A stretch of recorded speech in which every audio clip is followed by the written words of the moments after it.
welcome again, Richard Dolan. Wow, thank you so much, Amsterdam. All the wonderful Nederlander and all the other people from other countries. Thank you for being here. I'm so thrilled to be here. I really think that all of us should acknowledge the hard work of Jeroen van Straten, who's organized this fabulous conference. Can we give him a round of applause, please?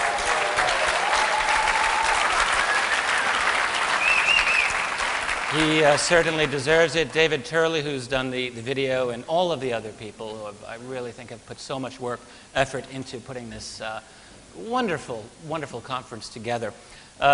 During the break, one of my Facebook peeps who's here, I've got a few of them out there, came up to me and said, do you realize that this place is in the center of, it's called Sun Square. Did I get that right? Sun Square? Yeah. And there's all of these astronomical, there's Orion Square, I'm told, and all of these. So we're in the middle of it right here. We've got really the ideal location for doing what we are going to be doing today. And I'm very thrilled to see the attendance and so many, you know, as I often see at these conferences, so many brilliant, insightful people. And I always feel, every single time, that I learn so much more from you than you could possibly learn from me, but I will do my best to even the score. And the other thing, I've really have appreciated all of the lectures here. Peter Levenda, Timothy Good, I've known for many years, and of course Richard Hoagland, who one never wants to follow for so many reasons. I mean, the man is just a machine. He's so good. And it was really a fabulous lecture, I must say. But I've got a few things in store for you today, and I hope that we can all make a nice adventure of it together. So this is a fairly new, actually it's almost a completely new lecture. I've been working certain themes. I work a theme for a certain period of time, and it seems to evolve. And then I move on and try something else. For the past few years, long before I co-wrote the book After Disclosure, The People's Guide to Life After Contact, I'd been thinking a lot about how a disclosure might actually come about and the difficulties. And in fact, I got into all of this because I was very, very unhappy with so much disclosure talk that I'd encountered in the field of UFOs. I thought a lot of it was kind of, I don't know, utopian maybe, and not as well thought through. And I'm not trying to criticize other people. It's hard to think about this. And I discovered just how hard it was when my co-author of AD After Disclosure and I, Bryce Zabel, tried to write it. It was a real adventure trying to write that book. And so I'll be talking a little bit about those themes, but really what I have in store for tonight is something a little bit different still.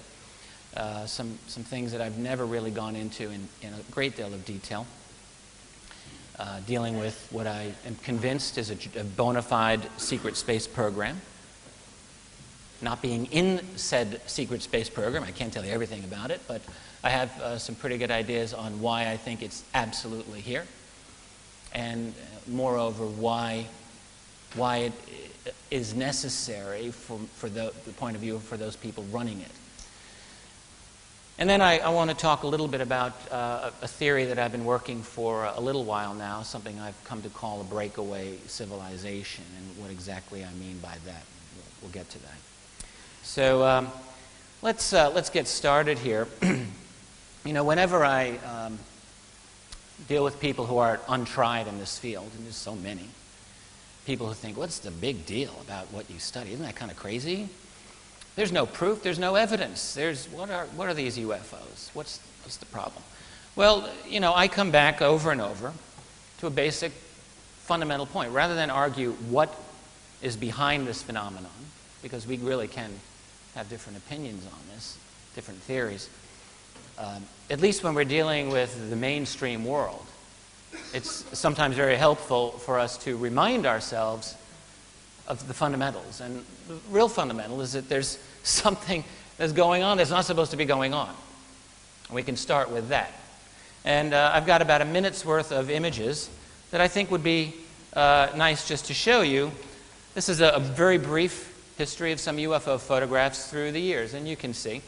going through the 1950s. We're in the 1960s. That's the first color photograph. It's 1965, 66, Provo, Utah. Into Costa Rica, 71, France, 74, 1978. This is two photographs from Iran in 1978, pretty interesting. 1981 in British Columbia, was one of my favorites. Hudson Valley, 1984, drawing of an enormous triangle. Space-based stuff, I'll get into that very soon. Gulf Breeze, I'm convinced that was totally legit. And so on. It's an Area 51 shot from 1989, the Belgian Triangle, we all know about that. It's, and this is just photographic evidence, interesting things. That's Area 51.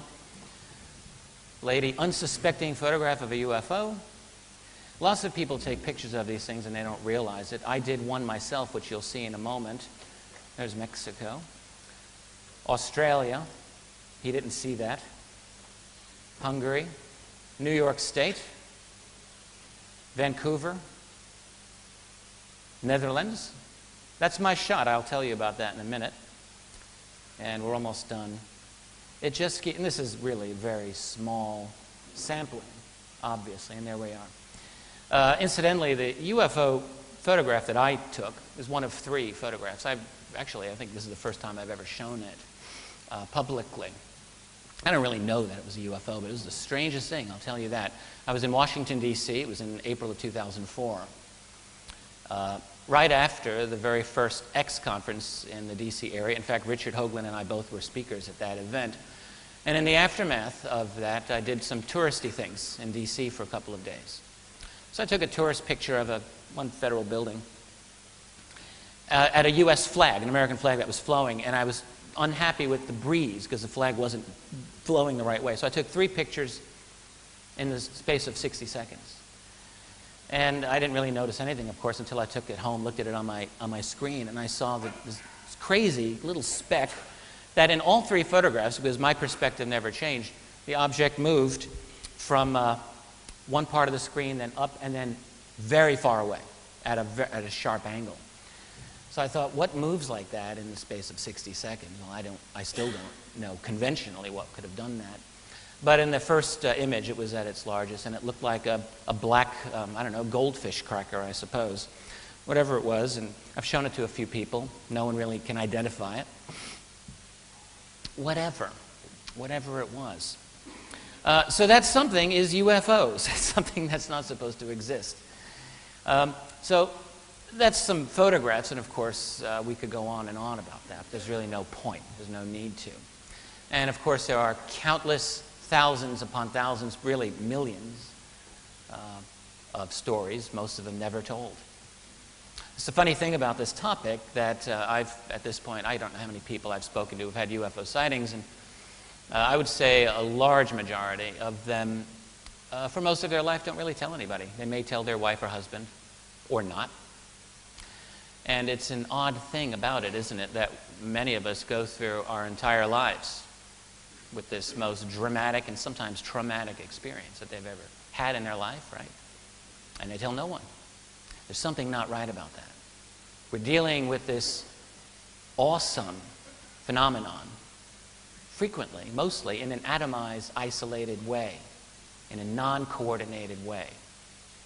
And there's something very ominous and something very deeply wrong about that. But onward. There's not just photographs, there's not just stories, there's military documentation, a lot of it.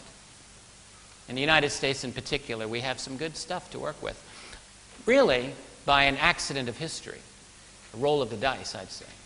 And really because in the late 1970s, my country got a halfway decent, for a little while, Freedom of Information Act. It was actually worth something.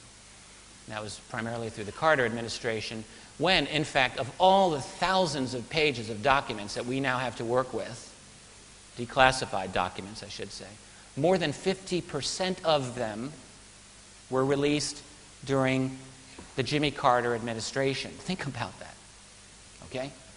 Because there was an executive order by President Ronald Reagan in 1982 that severely affected the Freedom of Information Act, made it very expensive, made it very time-consuming, and just generally difficult for researchers to get more UFO documents. Exempted NORAD, for example, completely from FOIA, and much more. So, but what we have is actually not too shabby. This is maybe a top 15 or so. You could probably choose your own. I happen to like all of these.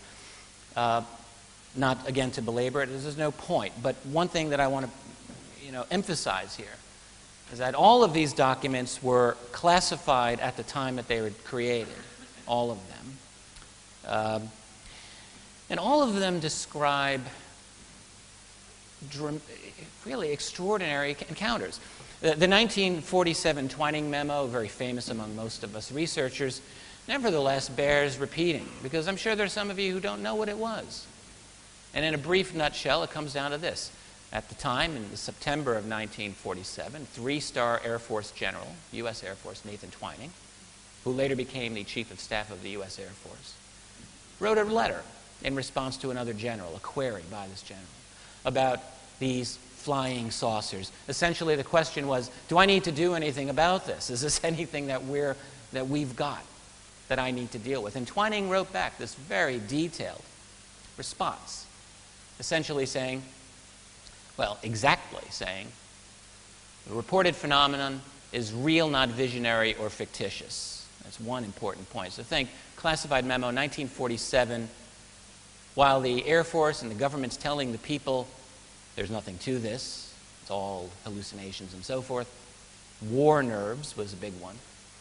You have in the classified world, the reality is always different, right? So you have him saying, no, it's real, it's not visionary, it is not fictitious.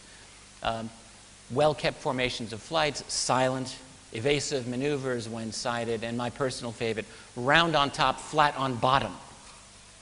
Now, what is round on top, flat on bottom in 1947? Well, officially speaking, nothing was supposed to be round on top, flat on bottom. Of course, something was.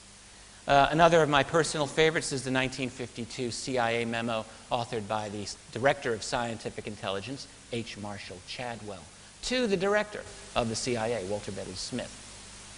And this is after a very substantial wave of sightings in the U.S., so much so, military bases around the country were on alert frequently.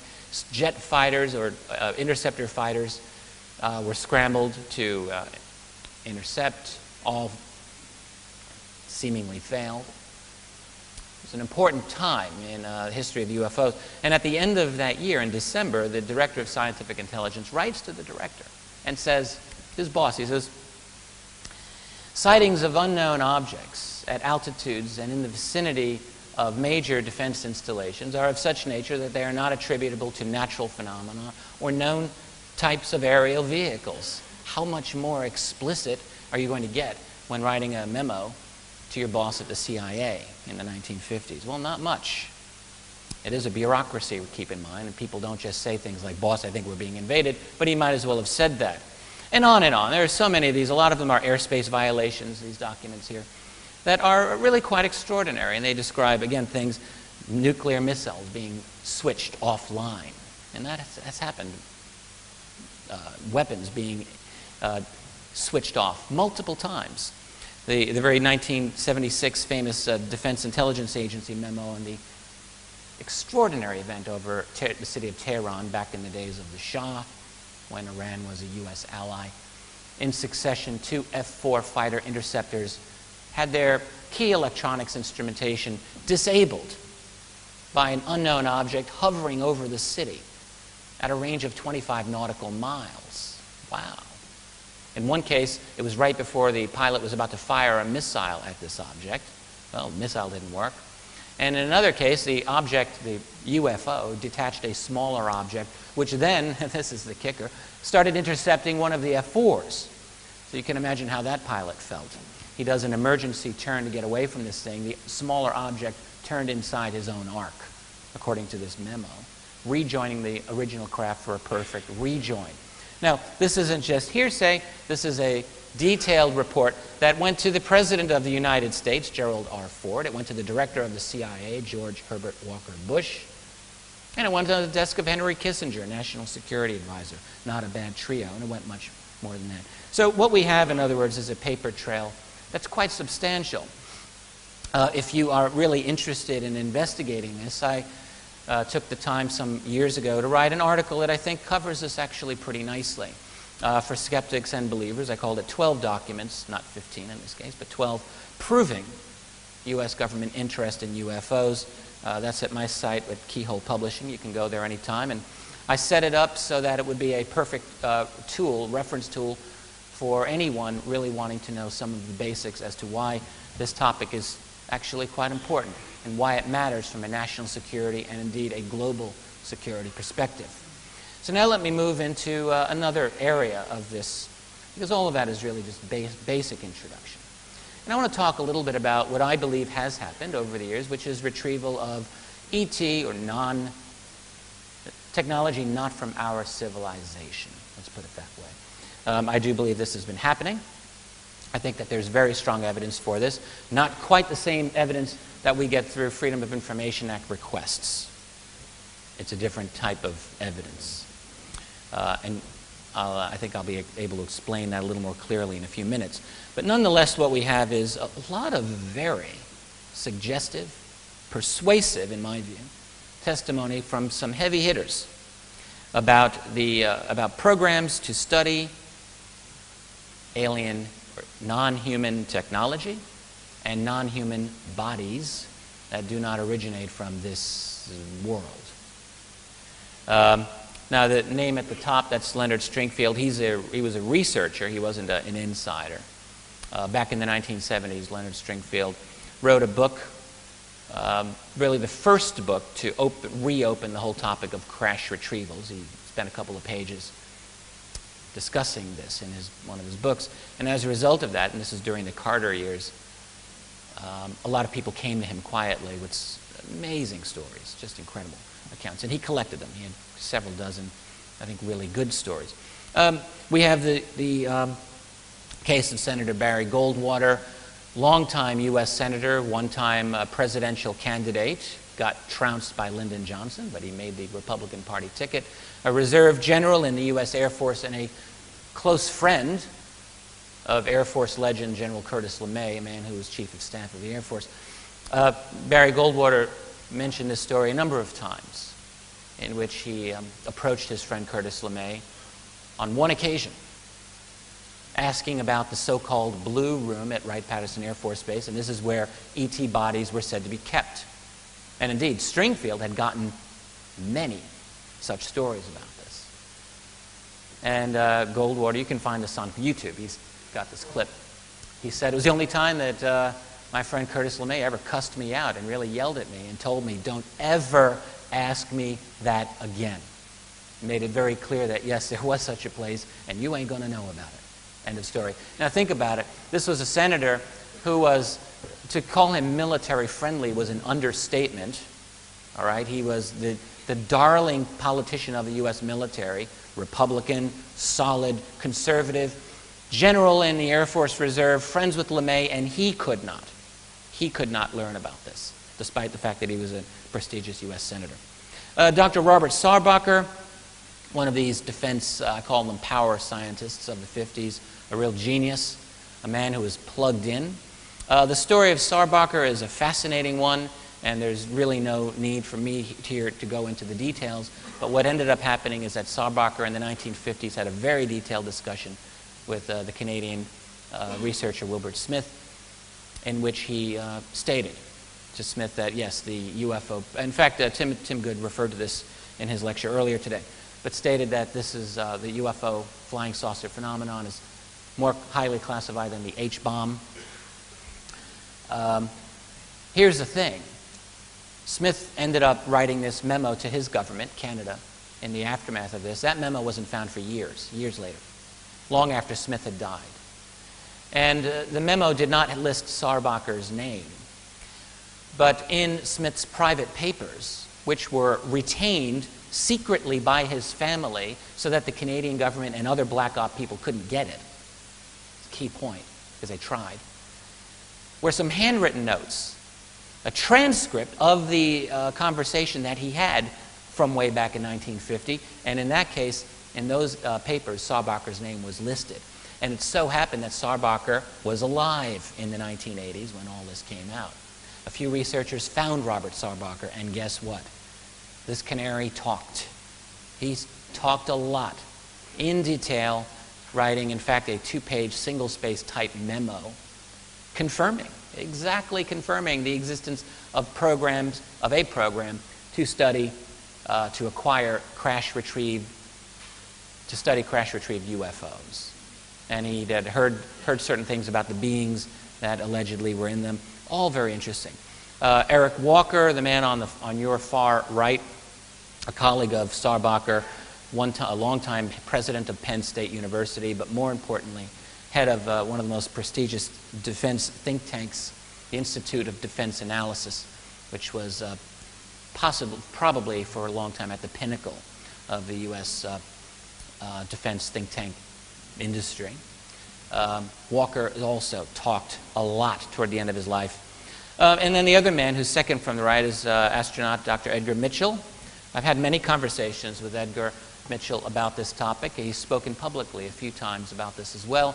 And he said to me personally, and he said publicly a few times, that he knew explicitly from several high-level sources. And look, when you're a Apollo 14 astronaut who's not going to want to be your friend, he's basically can talk to anyone he wants, who've talked to him explicitly about programs to study retrieved ET technology and alien bodies. And as an aside or follow-up, I will just tell you, I think it was in late 2006, I wrote to Edgar and I said, you know, look, I've been tracking all of your statements on this, and you started talking about this at least not later than 1997. You've mentioned it several times. And look, I said, I know you've said you like my work, you support what I do. Can you help me out here? Throw me a bone. I'm not asking you to give these people these sources up, but can you give me something to work with? And because, look, all I try to do is confirm and corroborate. Having anonymous sources really doesn't quite cut it. So what we need is something to work with. But I understood the problem, of course. He's got these anonymous sources. They don't want to give themselves up. And he wrote back and said, look, I do. I get what you're doing, Rich. But the people who came to me when they did so at great professional, personal risk, and he said, he wrote, risk to their families. And I cannot give them up, not until at least after they're no longer alive. And that's exactly what he said. I've got the email.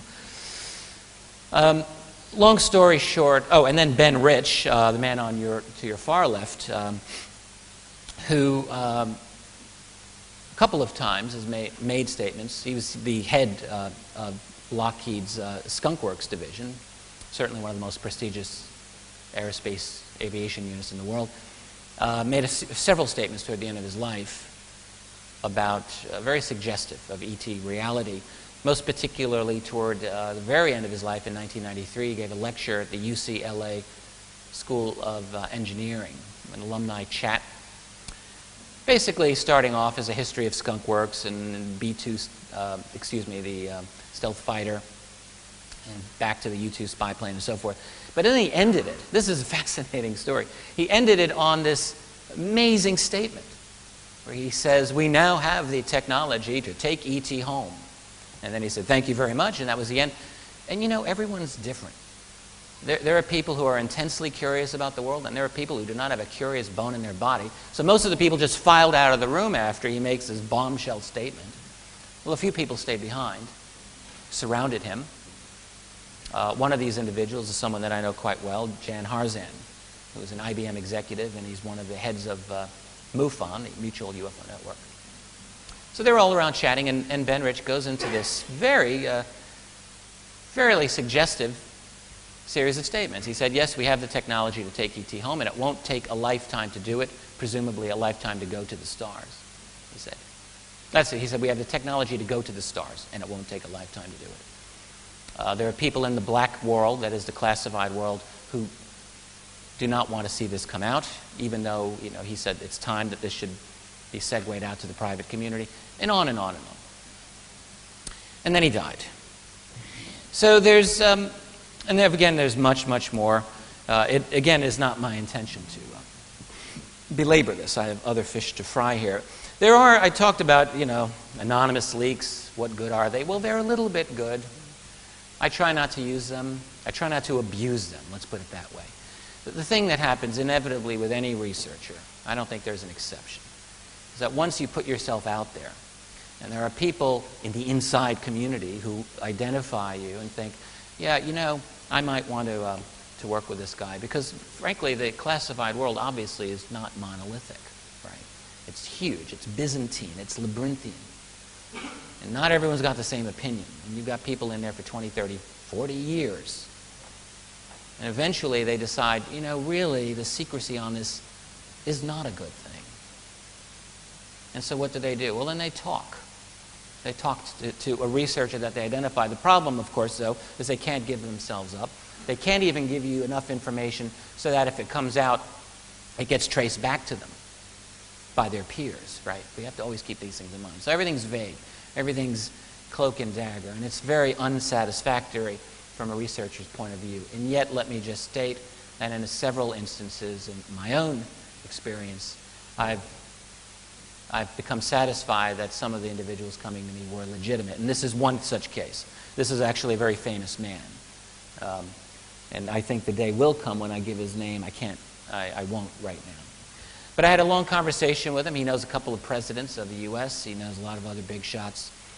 And said to me, he said, I'm speaking to you as a scientist. I'm not speculating here. I've known factually for X number of years. He said that at deeply classified levels, he said, so classified, so compartmented, he said, you would be shocked at how secret this is. At that level, he said, there are scientists who have in their possession ET technology and at least one body that I personally know about. Those are almost his exact words. Another guy, fairly well known also, was making the rounds for a while, spoke to a 4-star general, former Joint Chiefs, who confirmed to him that there was indeed an MJ-12 type group. In other words, a controlling organization responsible for managing UFO secrecy, ET secrecy, that there was such a group, and said that it's private, primarily, and beyond standard government controls. And in fact, one of the insights that this general said to this person, this is back in the 90s, was that there seemed to be a debate along generational lines. It was the older members of this group who were the more liberal in terms of wanting to release this information. The younger ones were the hardliners, and the reason this individual was told was because the younger group had not made enough money yet off of their secret. Kind of makes sense, doesn't it? So we're getting to money. We're getting to private control. I'll be following up on this quite a bit in a moment. I'm a real student of American history. I love American history. When I don't read UFO material, I'm usually reading some sort of history or philosophy, and American history is pretty much at the top of my enjoyment list. I've studied the history of every single U.S. president, and it's just fascinating to me. I know that there are many Americans who are here, and you grow up in your grade school classes being taught, I call it the civics class version of history.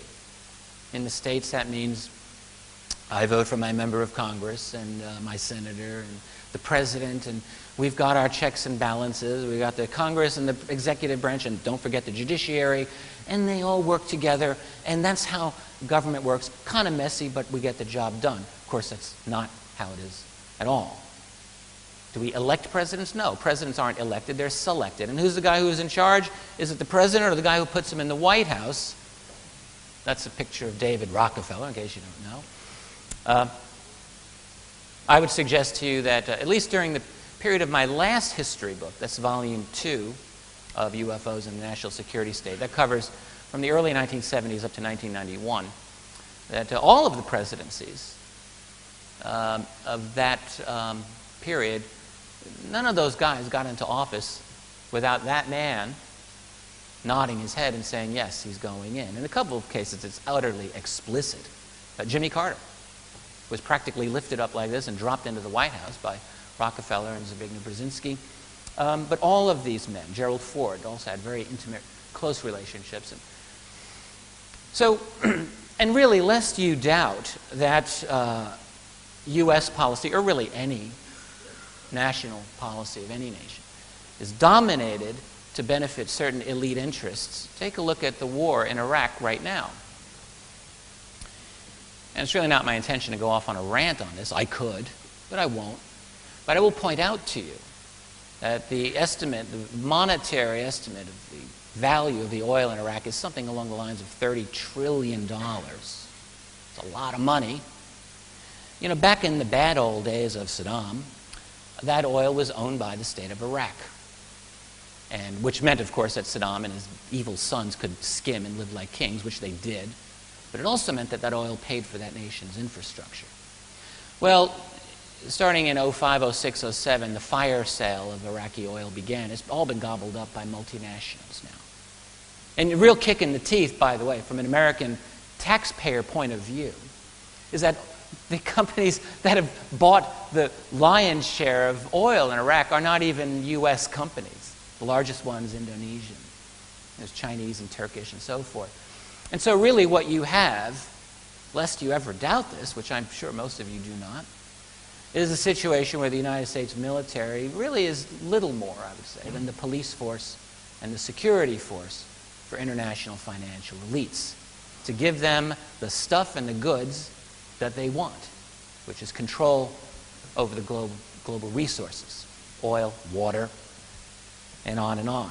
And that's really what it's all about. And incidentally, I would recommend you read, if you haven't, become familiar with a great, great book, Confessions of an Economic Hitman, by John Perkins from 2004. John Perkins was an economic hitman. In other words, one of these financial whiz guys working for private groups that siphon money out of various national treasuries. This is what they do. It's all about theft and money on a grand scale and control over, again, the natural resources of the world. So, okay, a little bit of background then on privatization. So let's go back to the whole concept of crash retrievals. If you, do a little thought game here. You're Harry Truman. It's 1947. And you learn that this happened. Pretend, if you don't believe it. Your top generals, your top scientists come up to you and say, "Sir, we have recovered technology that does not appear to have originated from our civilization." Wow. It's a pretty awesome piece of information. Only 2 years after the end of the greatest war in imagination. And you're like, wow, what do I do? It's quite possible.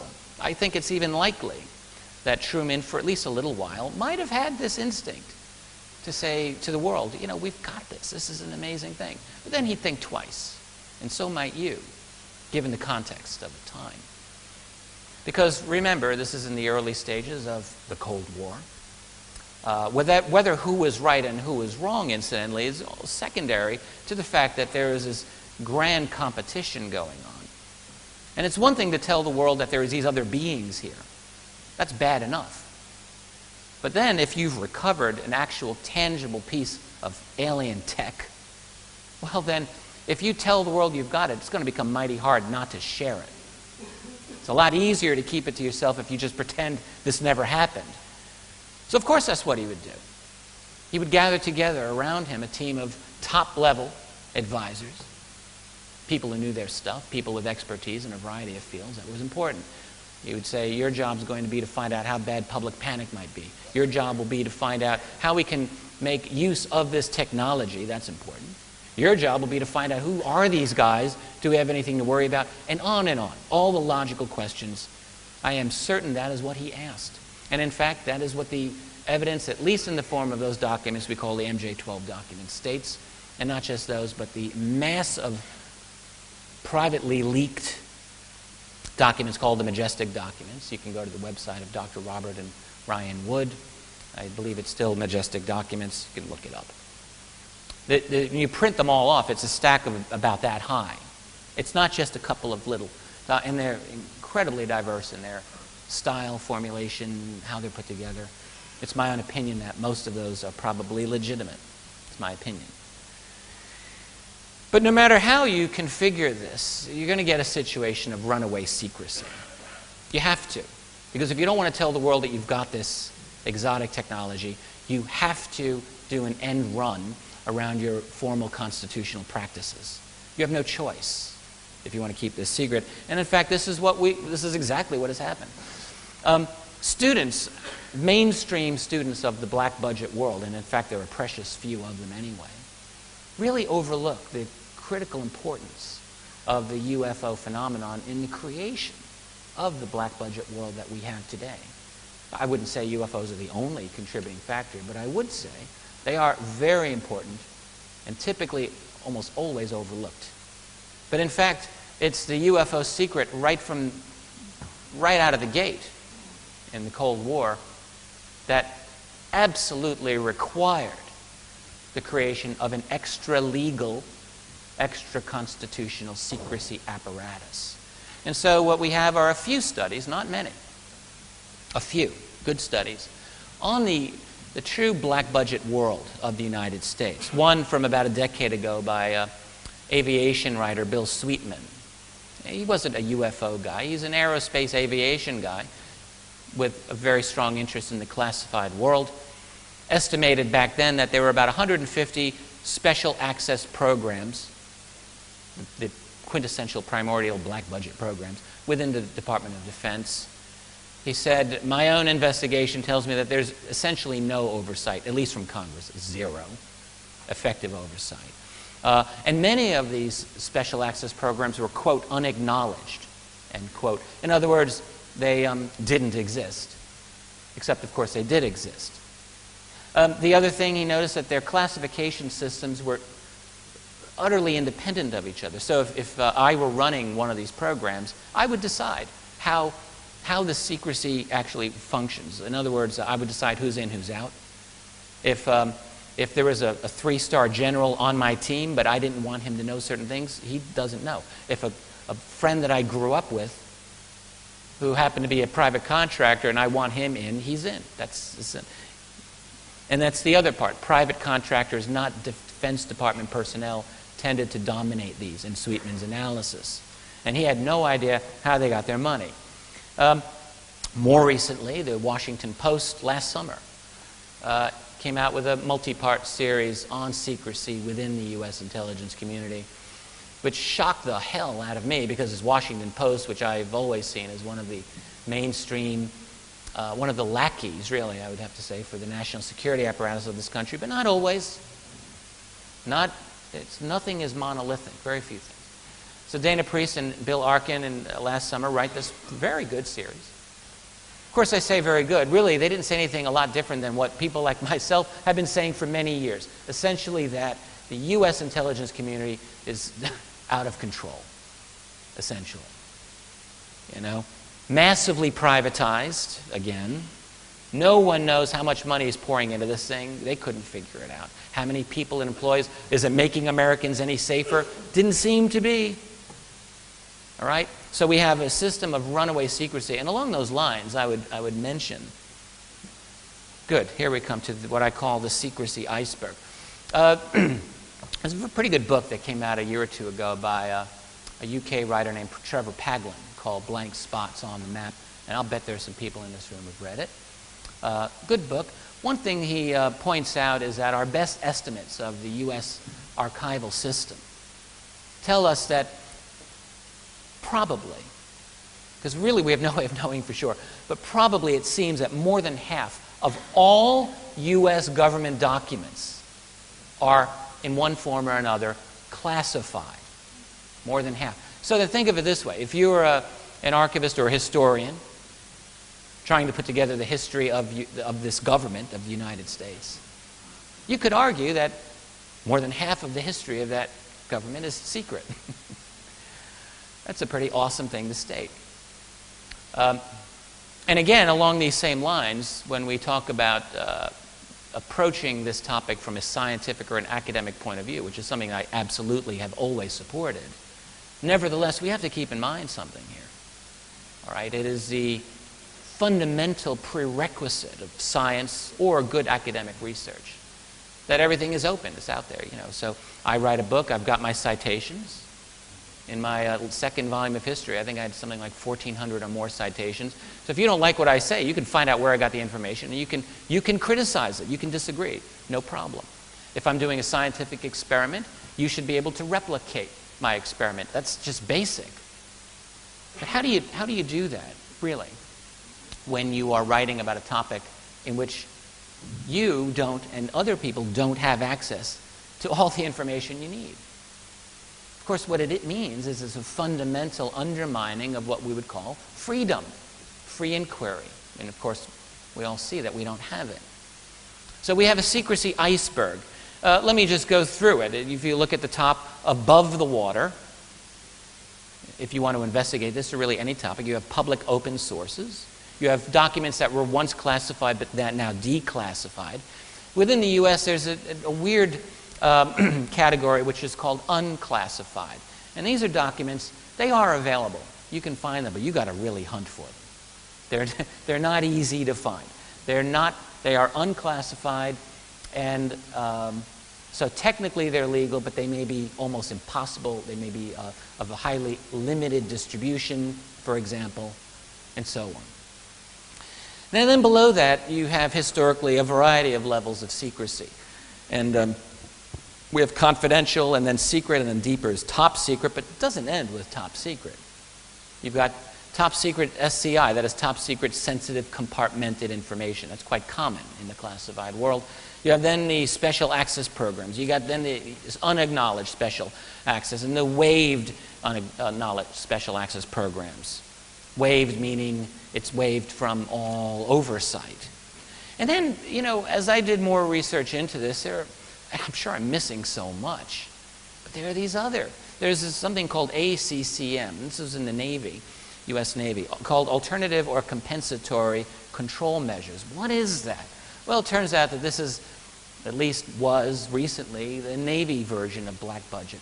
In fact, the Secretary of the U.S. Navy, I think around 2005, made the statement publicly to the effect that he said, these things are springing up like mushrooms, and I can't control them, much less Congress.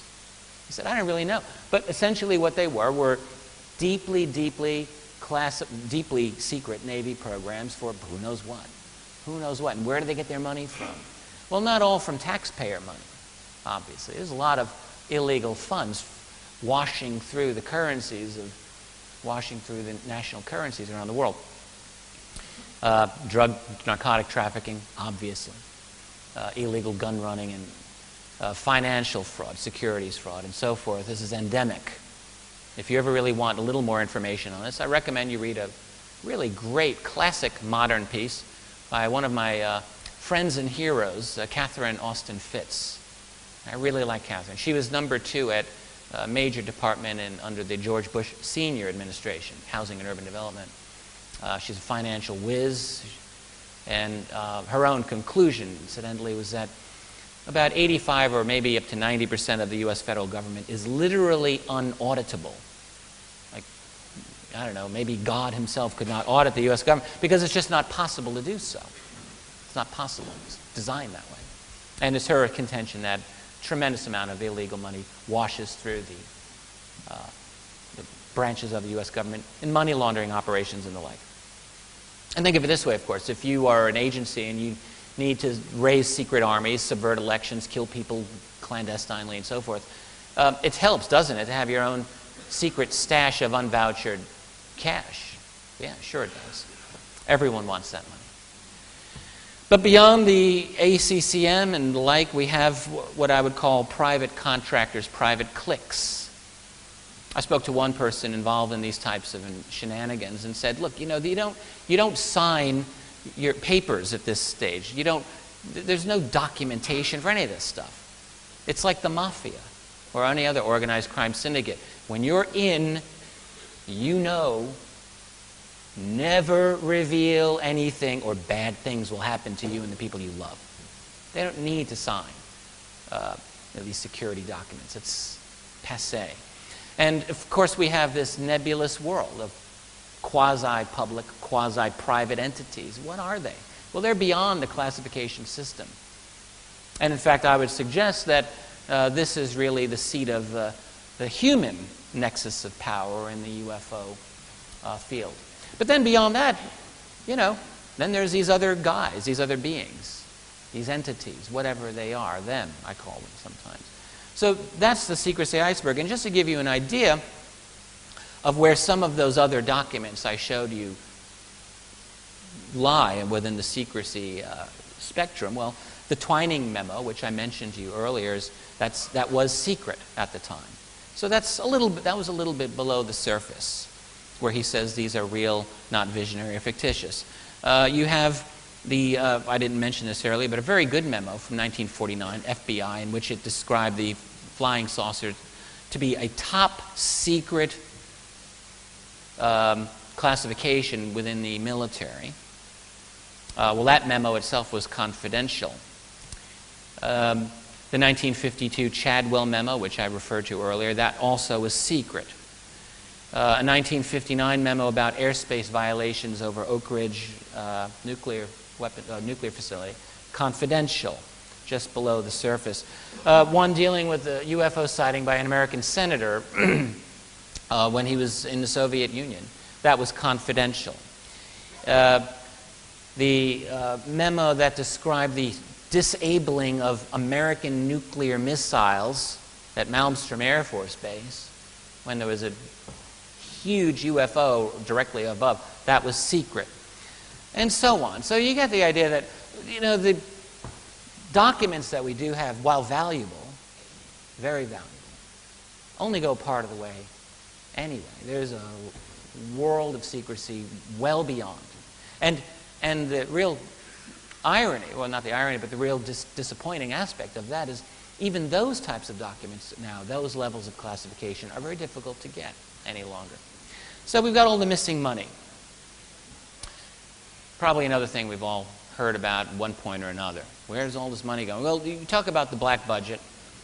I continually just shrug my shoulders, and sometimes in a better mood I'll just smile when I read these articles describing how large the U.S. black budget is. So that is the budget of classified spending. Okay, so the New York Times back in 2008 estimated that it was $32 billion. Just to put this in perspective, all right, the U.S. Pentagon's black budget in 1990 was estimated to be almost exactly the same, about $30 billion, in an era pre-9/11, and it's about the same, according to the New York Times, in 2008. I don't think so. Wired magazine about a year later said it was about $50 billion. Well, it's getting a little warmer, Doc, but still not quite there, I think. So, yeah, that's what that deserves. Then you hear about trillions of dollars. I've talked about this a number of times. I've tried wrapping my brain around it. I think I'm getting there. Famously, Donald Rumsfeld, and he was not the first person to talk about trillions of dollars, by the way, that gone missing. What he said, this is when the Bush administration was brand new. They really had nothing to lose here. You can blame it all on the Clinton years. And what he said to the House Armed Services Committee in July of 2001, a month and a half before 9/11, we were talking about budget allocations for the next fiscal year. The Pentagon's budget in fiscal year 01 was about $310 billion. And here's Rumsfeld saying, well, our accounting systems are completely snarled up. He said, according to our latest estimate, we cannot account for, he said, $2.6 trillion in transactions, he said. And then he added, if that's believable. Now he's talking to the members of Congress.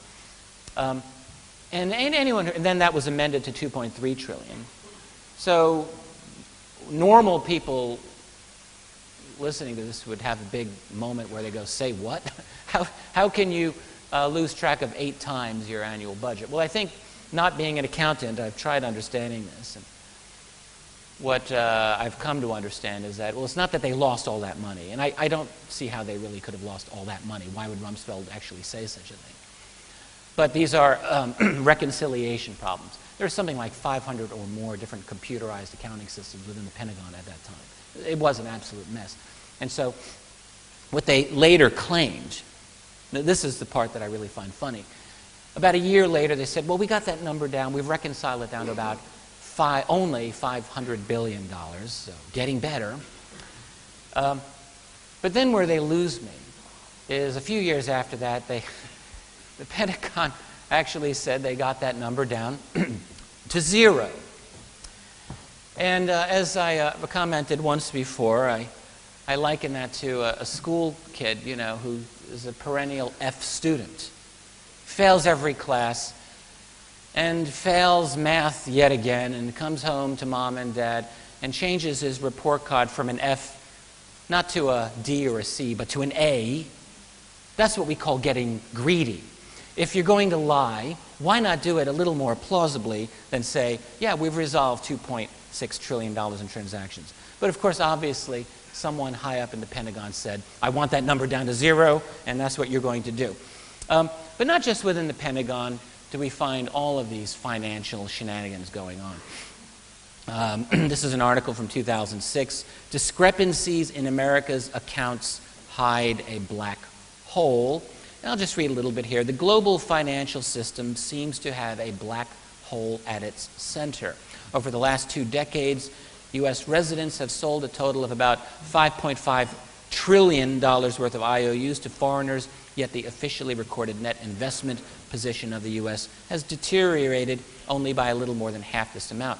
The U.S. capital market seems to have acted like a black hole for investors from the rest of the world, in which $2.7 trillion vanished from sight, or at least from official statistics.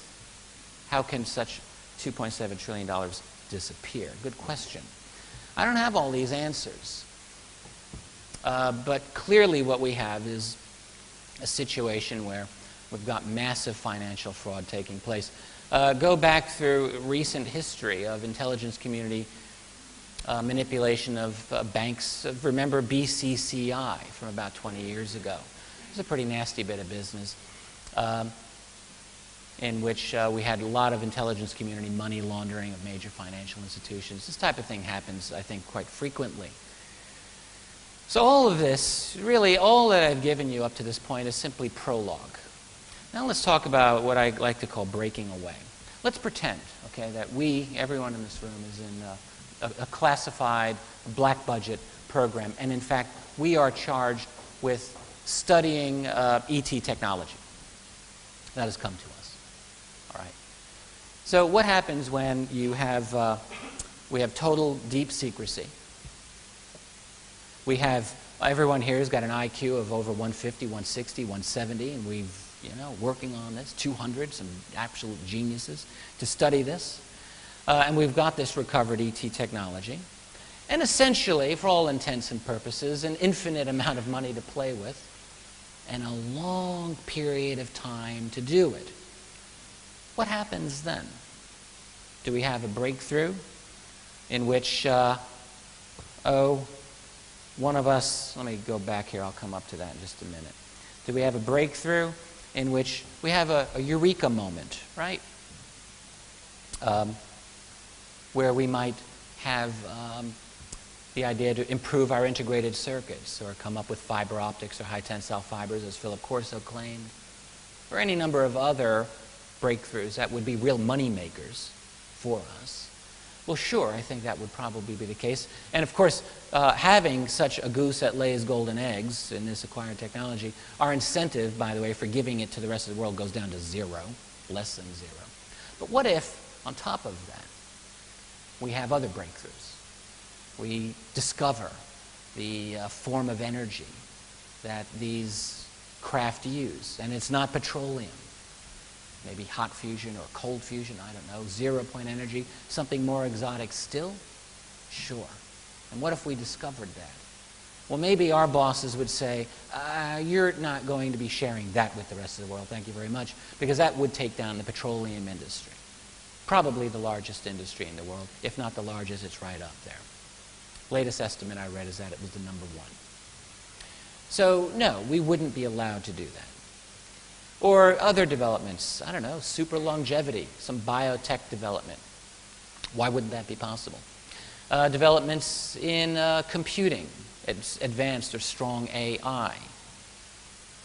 Maybe even quantum computing. I read a piece about a week or 2 ago on some new breakthroughs in the public realm on quantum computing. What if they made a breakthrough before that? See, the way science goes is it doesn't just move at a linear rate, of course, right? It builds on itself. It can go in an exponential manner. One breakthrough can lead to another, which can lead to another. So the next thing you know, our little group, after 30 years, well, we might be into some pretty wild stuff. Very wild stuff. So let's talk about that. What I call a breakaway civilization. And in a moment I'll tell you exactly why I call it a breakaway civilization. But such a group really could easily be considered as something of an invisible empire. Technology vastly better than that of the mainstream world. And I'll just share another anecdote with you. A scientist that I spoke with who worked at the NSA back in the mid-60s, around 1965, told me that at that time NSA computers had a clock speed of roughly 650 megahertz, which of course today is nothing, but which the rest of the world had not caught up to until around the year 2000, so 35 years later. So on that basis, you might say NSA was about 35 years ahead of most of the rest of the world. Not too bad. All right, so what might our group, if we have truly exotic technology to study, where might we be? It's a good question to ask. We would have the ability to explore areas of our world that would be unavailable to the rest of them, obviously. Because we might have the ability to go off-world, right? Or we might have the ability, hey, to go below the surface of the earth in ways that ordinary people can't do. So we'd have the ability then to interact with, possibly, have encounters with maybe some of these beings who are involved in the UFO phenomenon or behind it. We just might. And which would give us deeper scientific and cosmological understandings, different framework in which we think, and probably, I would say almost definitely, a significant built infrastructure, look below your feet for that one, that might very well be off the grid in key ways. As a historian, one of my favorite writers is, he's kind of forgotten these days, but he's the meta-historian, Arnold J. Toynbee. I like Toynbee. Some historians love to kind of knock him down a peg. As a meta-historian, that means you study the history of civilizations, and as a generalist like that, specialists in various fields can kind of pick holes in the things that you say. But Toynbee was one of these guys who's an absolute genius who was able to see the big picture and in an awful lot of detail in the little pictures as well. And, you know, reading Toynbee years ago really got me thinking about what a civilization was. He claimed he identified a variety of certain separate, distinct human civilizations that have appeared over, well, our history. And so I thought, well, what is a civilization really? It's kind of hard to define, I would say, but there's certain things that you'd look to. You'd look to the level of technology that these people have. You'd look to their, as I mentioned earlier, cosmology, their idea, that is, of where we fit in the world, in the universe. What's it all about? They might be defined by their social interactions, how they interact with each other and other worlds and other civilizations and so on. And if you look at it that way, I would say that our hypothetical little group here could very well be considered a separate civilization in many key ways. One that is broken away from the mainstream one, hence a breakaway civilization. And that's the basic concept that I've been working with that I think has happened. And it's not that they would always live in what you might call an alternative 3 scenario, if you're familiar with alternative 3. In other words, going off-world and never interacting with the rest of us ever again. I don't quite think that's the case. What I think is that they have a great deal of latitude, a great deal of independence, that the civilization itself is largely independent, but I'm not quite sure that the members of that are totally independent from us. I think they have family, they've got mothers and fathers, and they would have to come back. And I think this is in fact the case. I would suspect that it causes a great deal of personal stress on many of those members living in it, but that's just my supposition. Ultimately, they would have a great deal of independence from the established system. I really enjoyed hearing the concepts of Peter Levenda when he talks about how separate some of these, the Nazi group after the Second World War seems to have become. And I think that factors into all of this. What we're talking about is substantial financial power, ultimately, that is able to dictate terms to governments. And that's what it's always about. It's about money. Money talks, everything else walks. So that's the idea of a breakaway civilization, but then we're obligated to ask ourselves, well, what are they doing? What are they studying? I think they're studying and doing a few things. One, I think, is making their own UFOs, obviously. Clearly what you'd want to do if you acquire this technology is you want to study it and you'd want to replicate it. Seems to me, I would say no later than the 60s, but could it be as early as the 50s? Maybe even in the 40s they were making these things that were actually functional. And along these lines, let me just say I do have a bit of a problem with, although I've come to be very sympathetic to the concept of a post-World War II Nazi-based UFO technology. Yes, I think that that's a very important part of this picture. I'm yet not really persuaded, not at all, that that's the full picture. We've got a lot of different groups, I'll get a little more into this, that are involved here, and I don't believe that all of them are us. So I think that some of us acquired things that belong to some of them being non-humans, and that we've been trying to make these things. So making UFOs, and then studying the bodies, conducting biotech research, I think is another important part of this program. Another one, which I'll get into a moment from now, is developing a secret space program. Clearly, you would need to do that. You'd need to have a clandestine program to explore, to whatever extent possible, the region around your world without the public knowing about it. The program's also about theft, basically, about using free money to conduct the research and to provide the security. That is, you know, your tax dollars and mine. It's also about profiting from this. It's a money-making venture from the acquired technology, segueing it into patents and economic financial opportunities. It's also about hiding itself from most of U.S. and allied military structures, while using them, however, as their security force, their own personal security system. It's a really nifty scenario when you think about it from their point of view.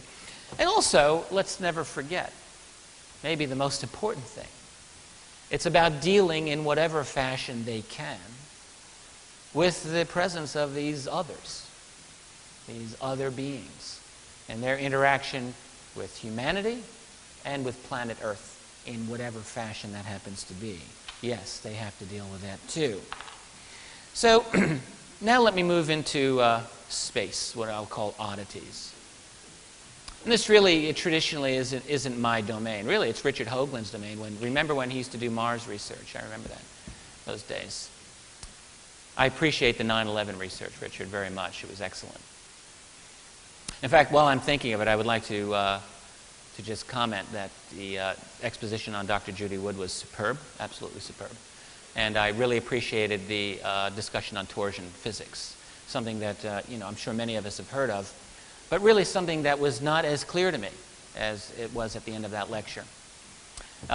Now, when I deal with space, I actually feel very constrained because I'm really not the expert here. Richard is the expert. But I don't need to be the expert for what I'm trying to say here. All right? So what I want to do is discuss what I think is very good evidence for the fact that there are things beyond the atmosphere of this planet that are not supposed to be, and that their very existence would demand the creation of a secret space program, if nothing else than to investigate. Okay? So let's look at that. Now this is a video clip. Let me make sure that I've got the sound on. I do. Some of you are very familiar with this. This is only 2 minutes. It's worth our time. This is the testimony of a former U.S. Air Force Sergeant, Carl Wolf, and this is from the, I guess let's call it the legendary Disclosure Conference organized by Dr. Stephen Greer back in May 2001. Heck of an event, I have to say. I wish I were there. I was a brand newbie in the UFO field at that time, following this avidly, and listen to what Carl Wolf says about the moon. My name is Carl. Oh, wait. And I was... Hold on. Do we have audio for this? We do not? Oh, I'll put it to my mic, yeah. Awesome. up. My name is Carl Wolf, and I was a precision electronics photographic repairman with a top secret crypto clearance in the United States Air Force. I was stationed at Langley Air Force Base in Virginia.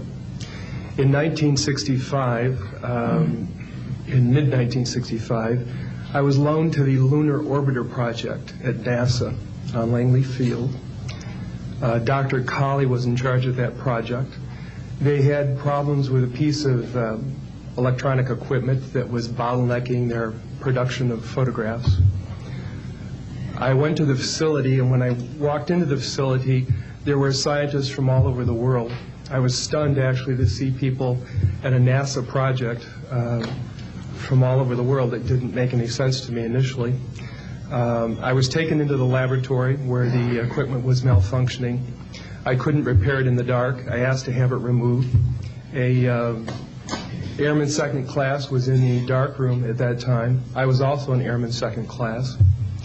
I was interested in how the whole process functioned, how the data got from the lunar orbiter to the laboratory. Asked the young man if he described the process to me. He did.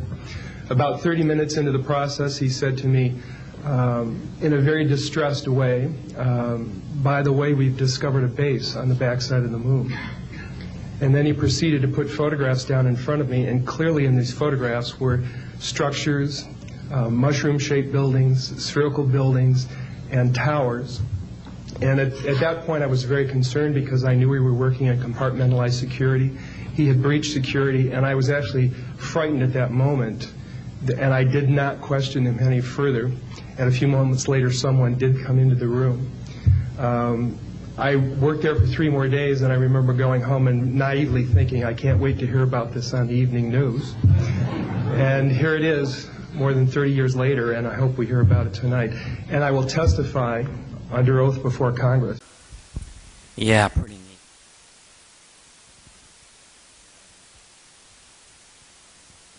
Now I've done it. It's oh boy, I'm not too good with this. And in fact, I've just blown the microphone off the. Thank you. So sorry. I broke it. I broke it. Did I? It's what I do. There we go. Okay, excellent. Can you hook me up there? I felt like the helpless damsel in distress. Thank you very much. Then we have some other statements. Can you hear me all right here? Is this good? All right, good. Clark McClelland. I've spoken with Clark a number of times also. He had many, many years working at Cape Canaveral and Kennedy Space Center. This is a statement he put on abovetopsecret.com. If you go to ATS, I visit it pretty frequently. He just writes here, I worked at Cape Canaveral and the Kennedy Space Center from 1958 to 1992. There are many mysteries that have been discovered during the years that we have been exploring the moon, sun, and planets. The former CEO of Lockheed Skunk Works was visiting the Cape many years ago. I asked him a question. This is Ben Rich. Ben Rich said, Clark, black budget dollars have taken the USA military at least 50 plus years beyond the present understanding of the general public and how far we are technologically advanced. You have no idea where we have gone out there. I said, Mars, sir? He looked at me and his head movement said yes. Are there monuments on the moon, Mars, etc.? Bet on it. Again, that's a thread from Above Top Secret. You've got the link right there. You can find that, no problem. And then we have the story of Gary McKinnon. In a nutshell, his case is still, it drags on. This has been almost a full decade. And this man's life has been in limbo since he was arrested in November of '02. And essentially, Gary McKinnon was looking for proof of UFOs and of the cover-up. To call him a hacker is really not accurate, but he was peeking to the extent that he could into various U.S. defense websites looking for evidence of a UFO cover-up, and what he found on the U.S. Space Command site in around November of 2000, he found a list of what he said were officer names under the heading non-terrestrial officers. He also found a list of what were called fleet-to-fleet transfers, which had a list of ship names. None of those names were correspondent to any U.S. Navy ships. Couldn't remember the names, unfortunately. Then was arrested in 2 years after that, in 2002. And to this day, he's in danger of extradition. His fate is not resolved. What's interesting, by the way, as an aside about the McKinnon case, if you study the media coverage, the reportage of his saga, in the early years, the UFO angle was very, very prominently displayed. This guy looking for the UFO cover-up finds XYZ, is arrested, wow. Look up the McKinnon case and track the coverage in subsequent years. And the longer we go into this, the UFO thing, if it even appears anywhere, it's at the bottom, tucked away. And now he's simply called by the Pentagon the greatest Pentagon hacker in history, which is a load of rubbish. Absolute rubbish. But this is, so in other words, the whole UFO angle has been very, very subtly siphoned out of the story, and that's what it's all about. And the fact is, I think Gary McKinnon did find evidence of a secret space program.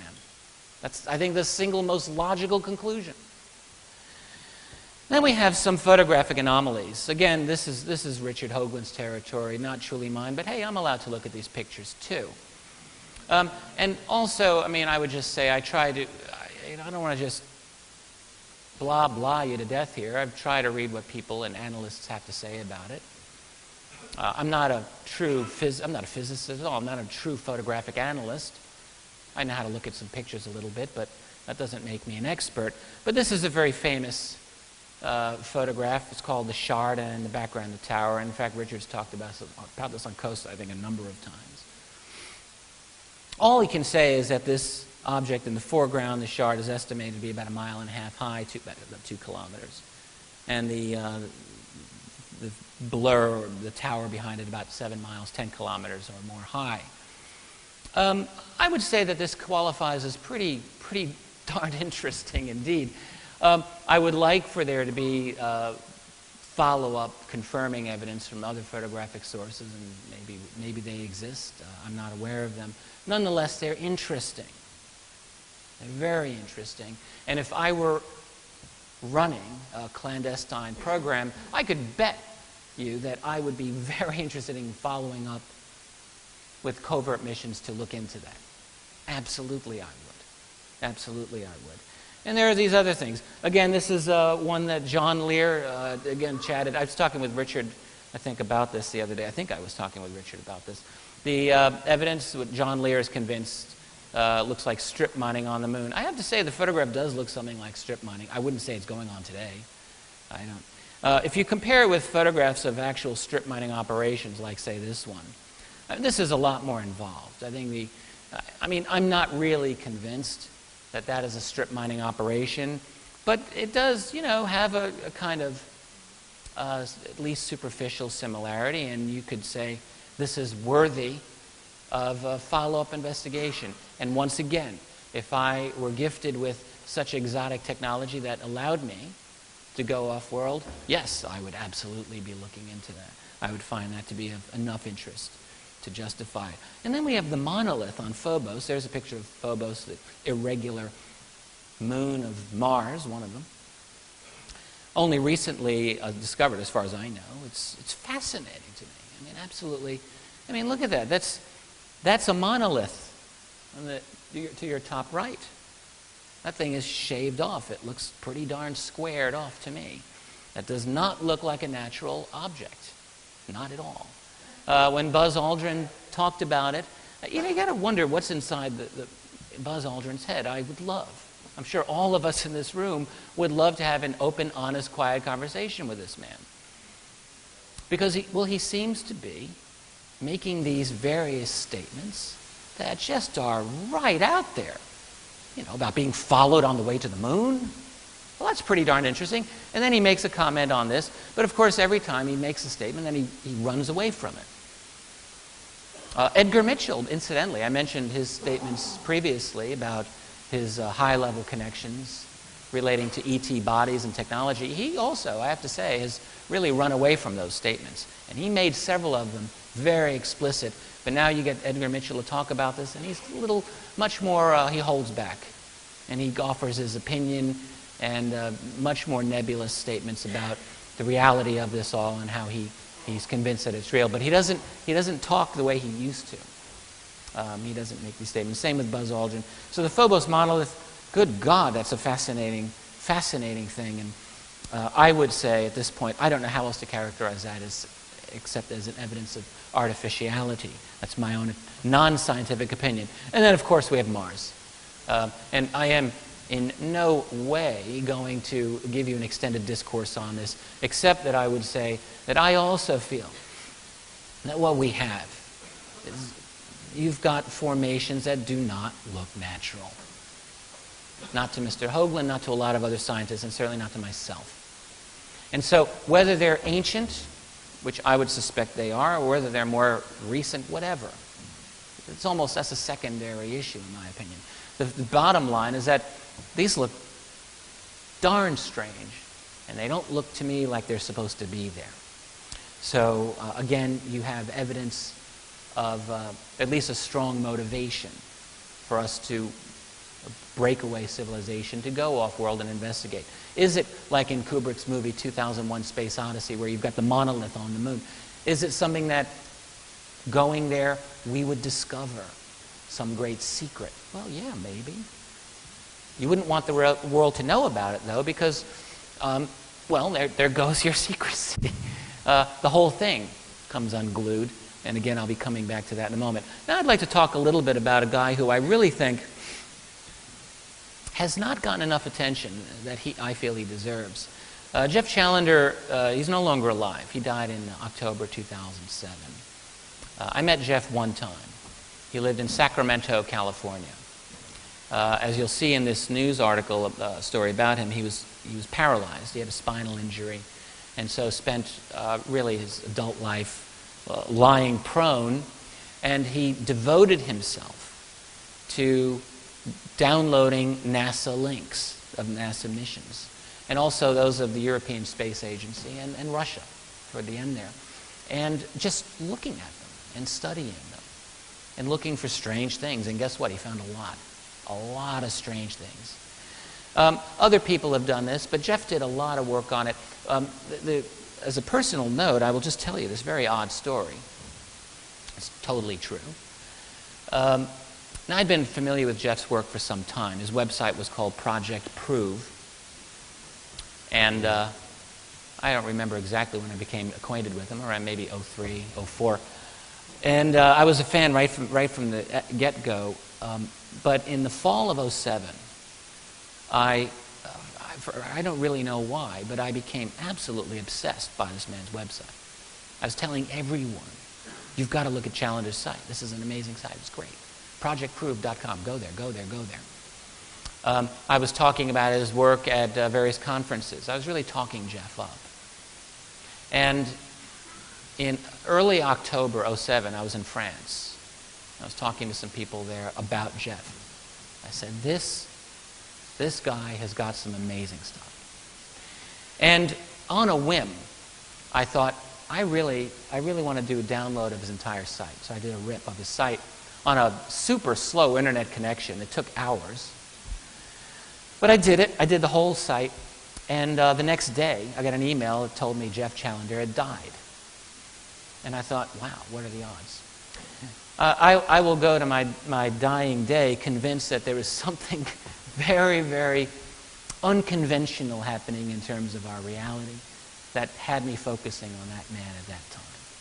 I don't know what it was, but I was absolutely, utterly obsessed with his work. And then he died, and I had his website. And shortly after that, his website went offline, and it was gone forever. I happened to have, as far as I can tell, in the public domain, the only copy of his site, and I asked his widow permission a little while after that if I could put his site up attached to my own, and I now have it up there.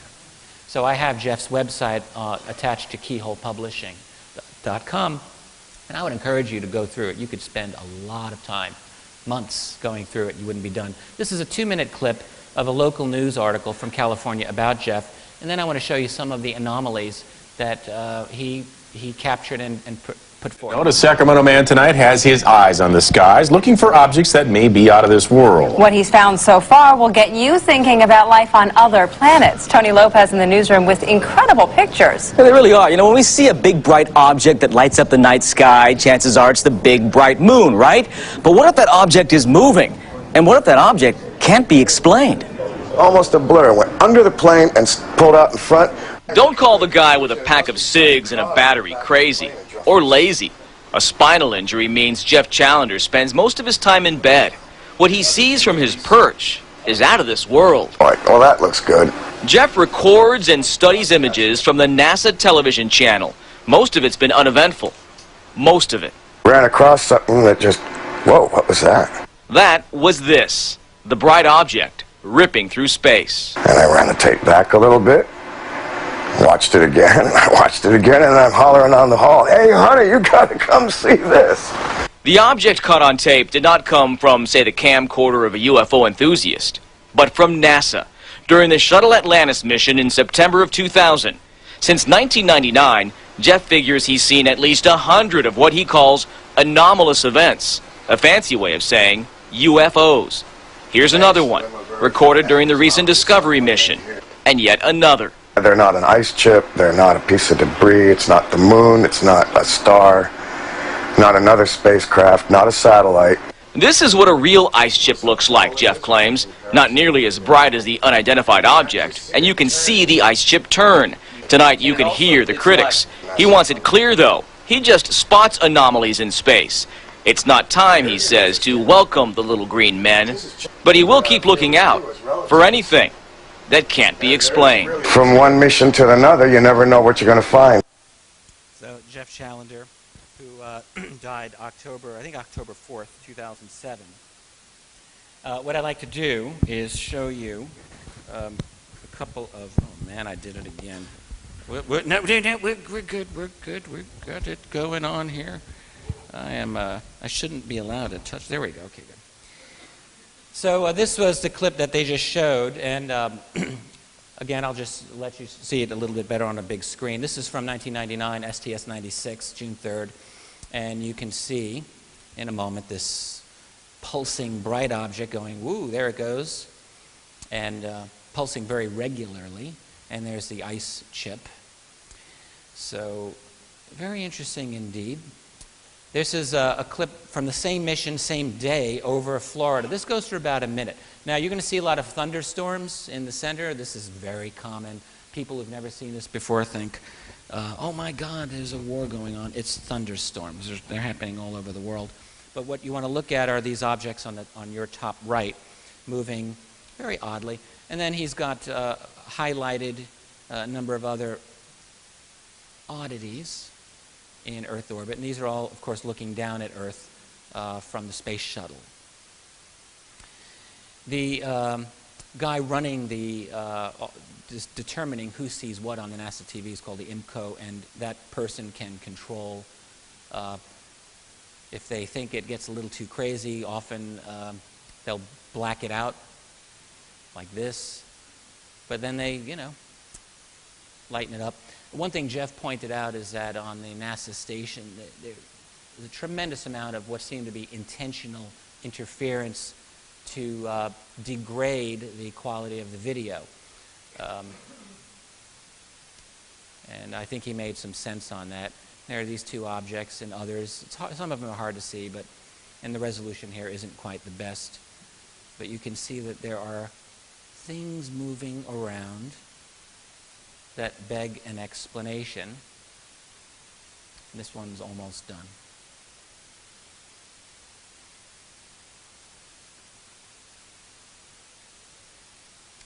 I'll probably let this one go on a little longer than necessary, but I think it's just about done. Let's move on. Now this is actually quite interesting. Same mission next day. Still STS-96, 1999. What you're going to see is a very fast streaking object. It's going to go diagonally from the top, your top left down to the bottom right. It's very quick. You'll see it more than once. And then what you'll see is another object going in the same direction, and it will slow down toward the end. You'll see it happen. So let's take a look here. Keep your eye. There it goes, the bright, fast out, and that's the other one. You can see it slowing down. That's a city below. We're going to see it again.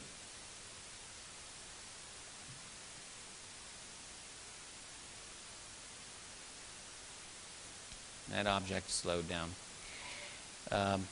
Here it is again at reduced speed.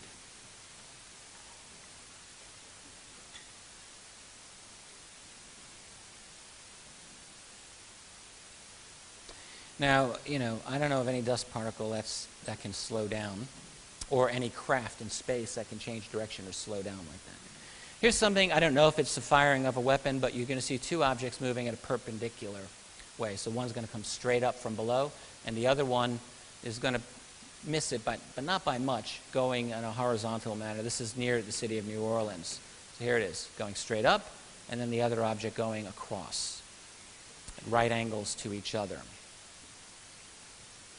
And we'll show this at slower speed. Here it is, slower. Can you see that? You can see that a little bit. It's not the clearest, but okay. So let's move ahead. Another one, this is from 2000, STS-106. Now this is a fascinating one because you will see a definite triangular formation in motion. The sun had not risen at this point, so there's, you know, you can't blame it on reflectivity. These objects, as you will see, are in formation, but they're not in a locked formation. They maneuver within small parameters. There is a U.S. Navy satellite called the NOS. This is a trio of satellites that orbit, but their orbit is higher, much higher than that of the space shuttle, so you wouldn't see them below. So let's take a look. You're going to see this in two different ways. So first, with the objects highlighted.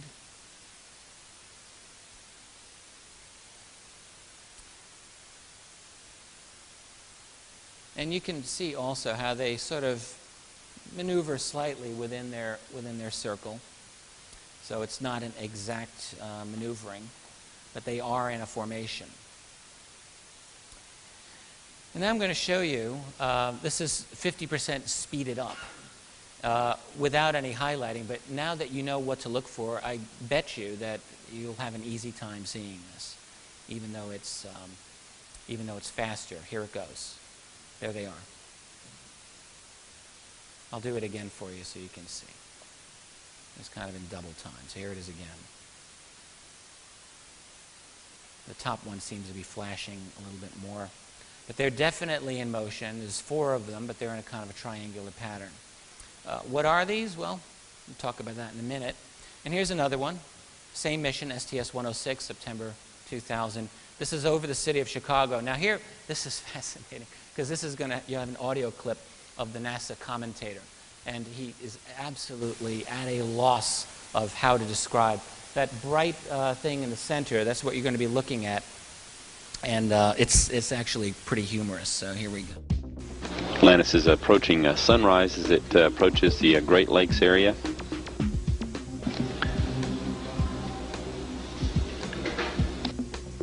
This a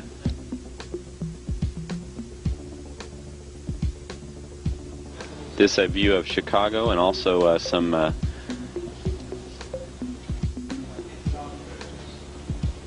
ice crystals or other items being illuminated by the rising sun. Atlantis moving into sunrise in just about the next minute or so. As that occurs, ice crystals or water that's been dumped overboard from the shuttle is always illuminated in the close vicinity of the spacecraft. Again, that view of Chicago, though, and the shore of Lake Michigan. Yeah, let's talk about Chicago. Isn't that awesome from this space? A couple of things. First of all, the sun had not yet risen, so they were not in sunlight. And he's trying to make it sound like, oh, yeah, well, the sun's almost about to rise. You know, he was obviously not saying what everyone in the world who would have looked at that would have been thinking, because obviously he couldn't. He couldn't. Now, this is actually the zoom of the same object, so you can just take another look at it. Pulsing with quite interesting regularity. And it also appears to me, anyway, that the lens is still Here we go, keeping on to it. It's moving, zooming in, and that's the end of it. I have 5 minutes. Really? Uh-oh. Really? All right, I'll do my best. This is an object doing a U-turn. This is my last of the space clips. I'll show it again. Just take a look. Kind of nifty. Now here's an enhanced version of the same clip, and you can see it actually maneuvering as it goes back and forth. What is that? That's from 2005, STS, I believe, 114. So, in other words, what we have is, I think, not a bad case at all for some space anomalies. And again, as I've been saying, a very strong case for a secret space program. So what is the ultimate scenario that I'm envisioning? It's very similar, actually, to what Richard Hoagland was saying in his talk just previous. I think what we have is maybe a not-so-secret Cold War going on. It's taking place in a clandestine manner, but there's something happening. My own assessment, I haven't really told you why, and maybe at another time I will, but my assessment of it is that there are multiple groups interested in us and our world. After all, I do think that we're quite fascinating. We're on a technological trajectory that's about to place us into their world, let's face it. It's only been a century since we had a non-techno society of horses and wood. Now we're into, we're into advanced computing, probably soon AI, nanotech, and the rest. Are we being quarantined? I would say the answer is probably. That's what it seems like to me. I also think, though, that there's not just one human group with one agenda that's in this breakaway civilization that I talk about. My suspicion is that we're talking about competing groups. And they compete with each other for technology and for information.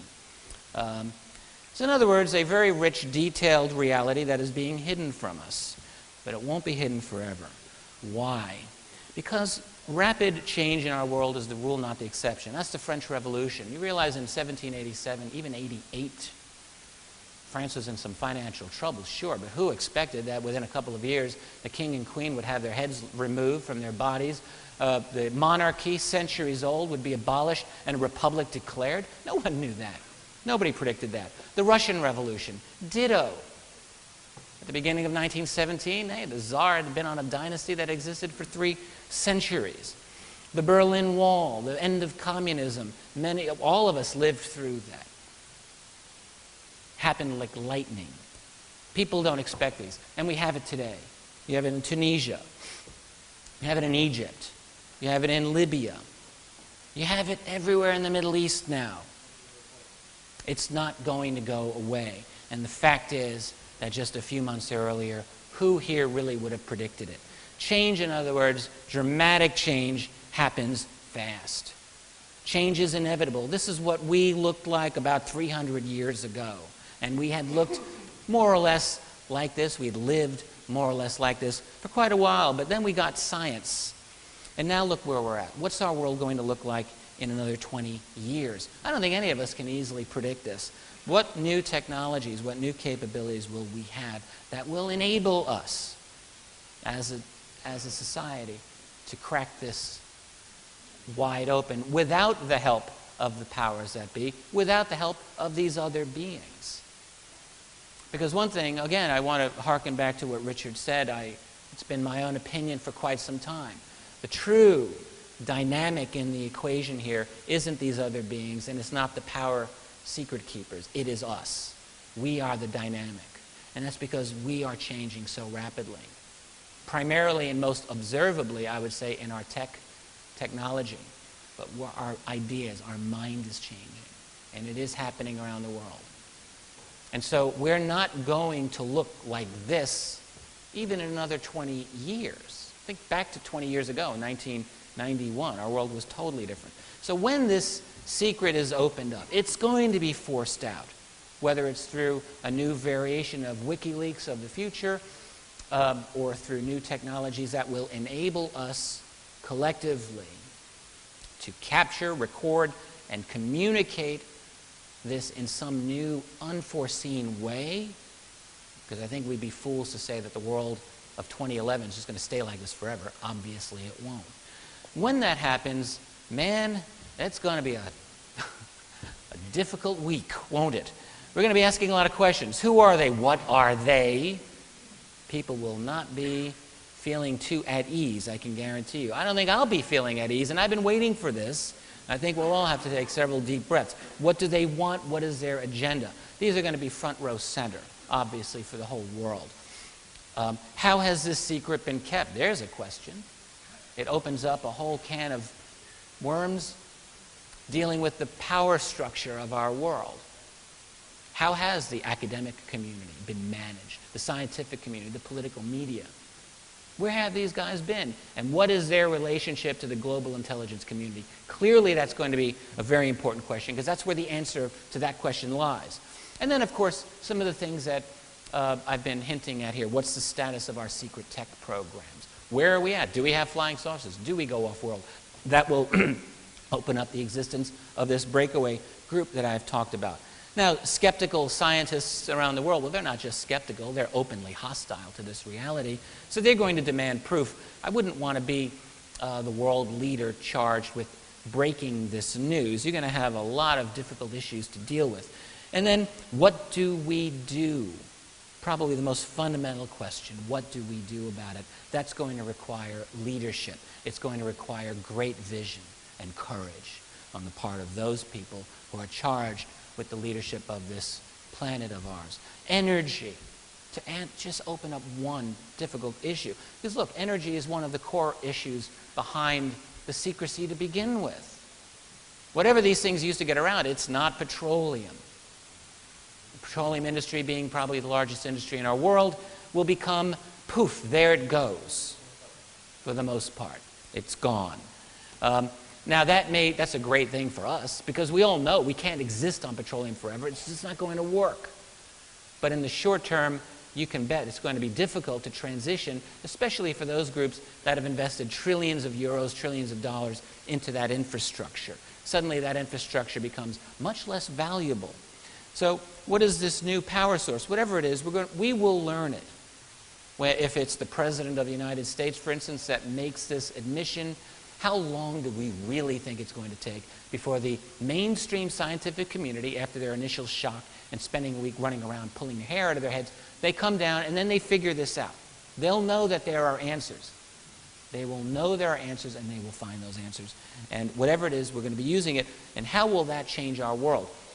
It's a wonderful thing, and it's kind of a difficult thing. You know, a device that can heat your home forever for cheap is wonderful, but what if it's convertible into a bomb that can blow up a country or more? It's possible. And so this is technology that we have to handle in a responsible way. Enough on that. There's so much more. And I wrote about this at some length in AD After Disclosure. Then you get geopolitical unrest. Think about the Middle East today.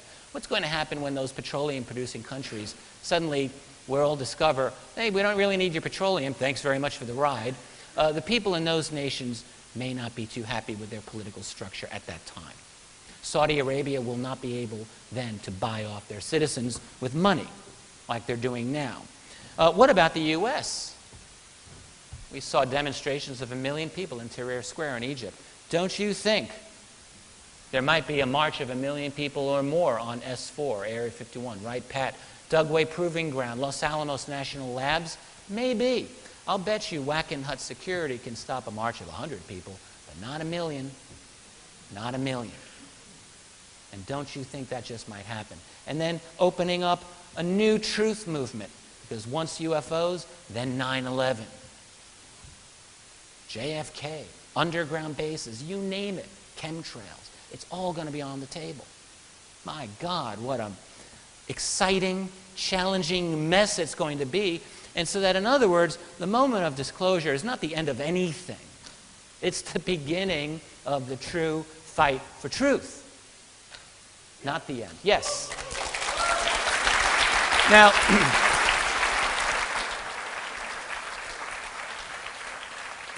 any political leader, pretend you're, I don't know, Barack Obama, and it happens next week. I don't think it's going to happen next week. And I'm not too favorable about all these predictions, by the way, that say, yeah, the disclosure is going to happen, whenever. It will happen, but it won't happen until they're absolutely forced, pressed to the wall to do it, and they'll only do it to control spin and to try to maintain control. But you see, that's where they are in danger of failing. Because think about it. Let's say you're the president of the U.S. or the president, head of the EU, whatever. You've been put into power by these elite groups. You're in there, so you're kind of working for them. But suddenly you're in a situation where you got like millions and millions of your constituents. They're ticked. They're angry. And you're going to have to make a choice. Who do you side with? The public or those Illuminati, these secret keepers, whoever these people are that put you into power, the elites. And it's not necessarily a given that a leader will side with those elites. He may, but he may not. He may not. One of my purposes in writing this last book is to show that it is possible for a responsible leader with a grand vision and a positive vision of our world to make the right choice. And the right choice is to side with the people to do it. Can it happen? Yes, of course it can happen. Will it happen? I don't know. But it can happen. And I am just about in conclusion, so the timing hasn't been too bad. I would leave you, though, with the fact that whatever the end result of this is, let's not please be utopians here. I personally am an idealist, but I'm not a utopian. There's certain things that I believe very strongly in. I have this crazy idea in the idea of truth. I believe in it.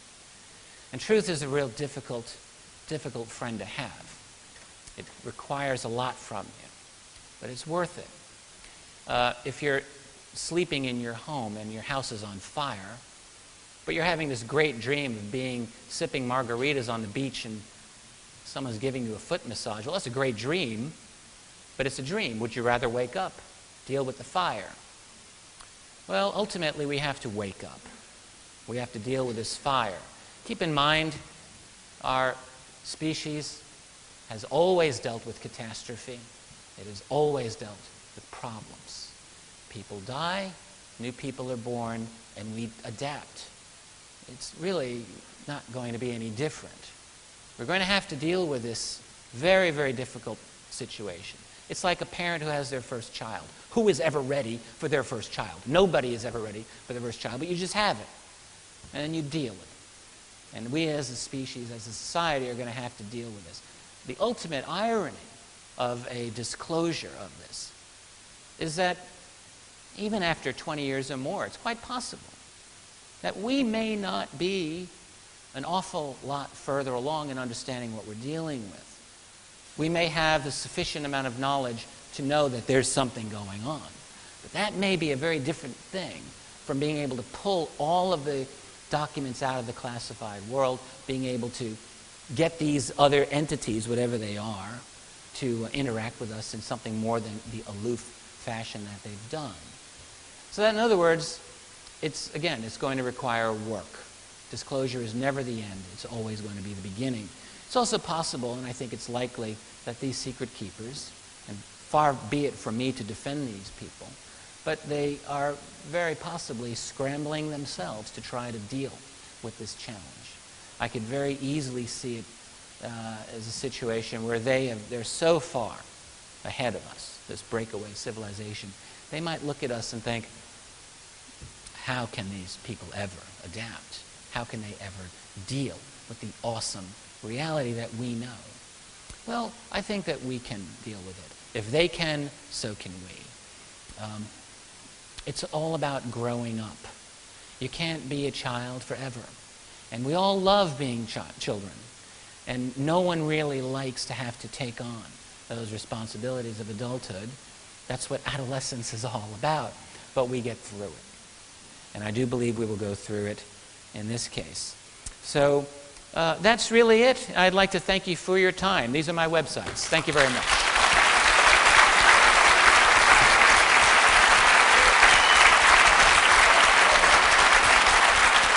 Thank you.